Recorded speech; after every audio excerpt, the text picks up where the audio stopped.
Hey, it's Ori Krug here. Happy Friday. And we are back for another day of a Wired for Love Q&A.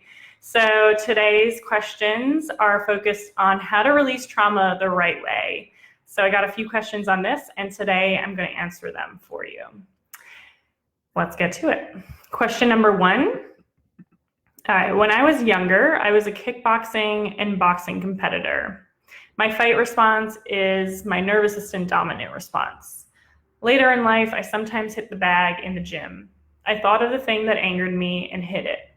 Is that just wiring my system to need hitting to release?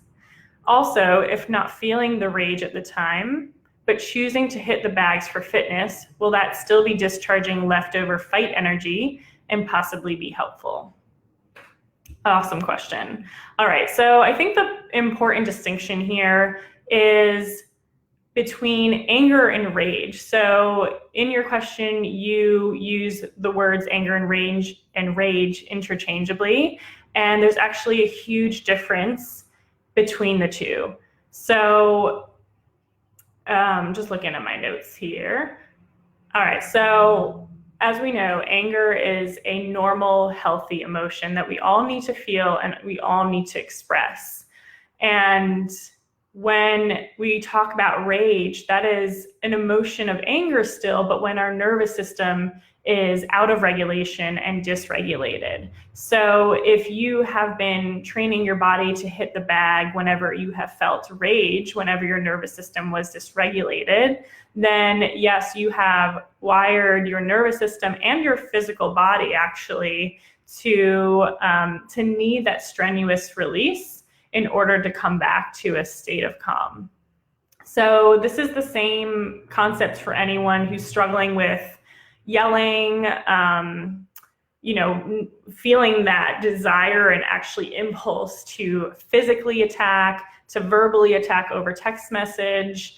If you grew up in a family where you yelled all the time just to release that anger, and just to come back to a state of calm, then yes, you've trained your nervous system and your body to need that just to feel calm.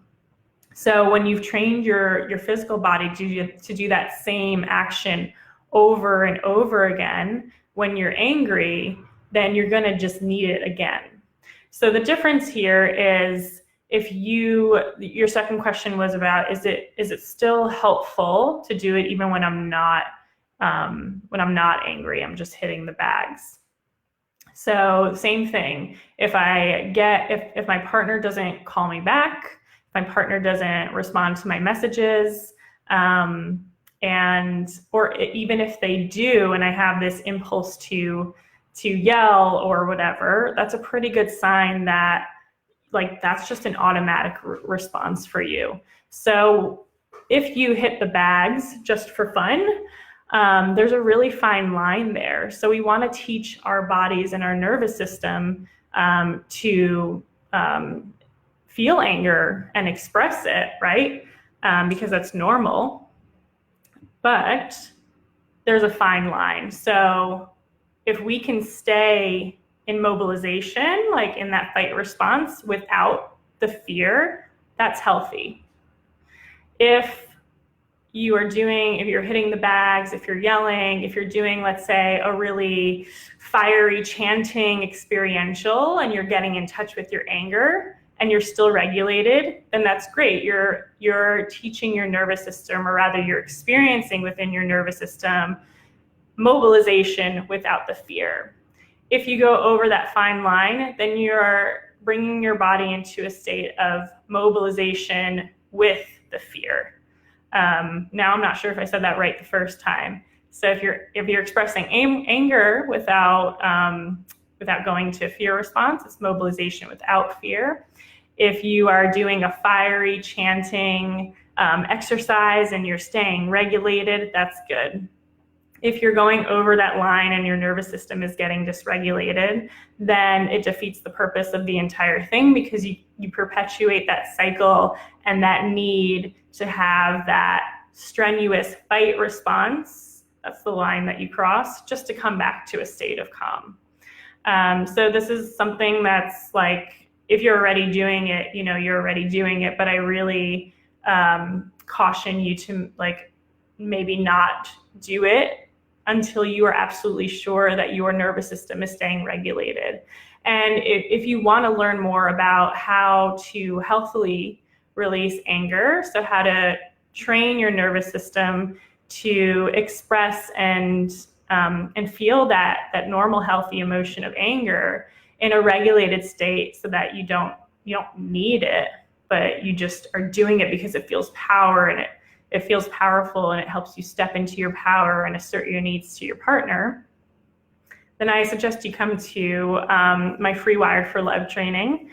I forgot to put the link up there, but it's wiredforlovetherapy.com, and I will help you understand exactly how you can not perpetuate this unhealthy cycle response in your body, and how to rewire your nervous system for much healthier responses instead, where you can get in command of your body and that fiery power that I think we all really desire to have without stepping over that line into dysregulation. That was a really long-winded answer. All right. So number 2, is it dangerous to start exploring my trauma on my own? I'm so glad that this person asked this question, because a lot of times people just go ahead without asking, and it is dangerous. It's not only dangerous, but it's not safe. It's not possible, because our bodies and nervous systems are hardwired and designed to protect us, to do whatever it takes to protect us from feeling hurt and pain. So if you try to access and release your trauma on your own, I mean, it's just not possible. And let's say you're reading a book about trauma, or like a self-guided something about trauma where you're actually taking certain steps, you're only going to trigger and stir up fragments of your traumatic memories without actually having a productive session, or whatever we want to call it, because that's how our brains remember it. We can't read it in words. We can't even do it on our own, because the memories are so fragmented and associated with such emotional intensity and associations to a smell, the color of the wall, the way someone's looking at us, that it's just going to trigger flashbacks and put our nervous systems back into that trauma state that we're actually trying to heal. So if you've tried to do a lot of reading or self-exercises or something along those lines, it's not your fault that you haven't been able to heal your trauma, but it's actually a huge part of the problem. So in my free Wired for Love training, I show you exactly how you can the exact process that it will take for you to get the kind of support you need and heal your trauma and rewire your nervous system, and what is going to be the thing that works for your unique body and your unique relationship, if that's where you're trying to heal it, so that you can heal your trauma in a safe way, and you can also heal it in an enjoyable way, because it doesn't have to be triggering, nor should it be, nor is it productive for trauma healing to be triggering. That actually defeats the entire purpose. So in my free Wired for Love training, wiredforlovetherapy.com, I'll put the link up when I'm done with this video. You will learn how you can do it the safe and fun way. And if there's any other questions that come up for you, I will be happy to answer them, respond to your comments, send me a private message if you need.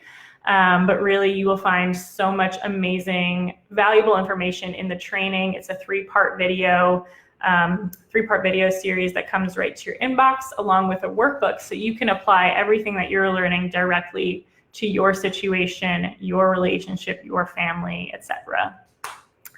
So again, I'll put the link up there. It's wiredforlovetherapy.com. And I will be back for more Q&A. can't speak today. It's Friday. Thanks so much for joining. Bye.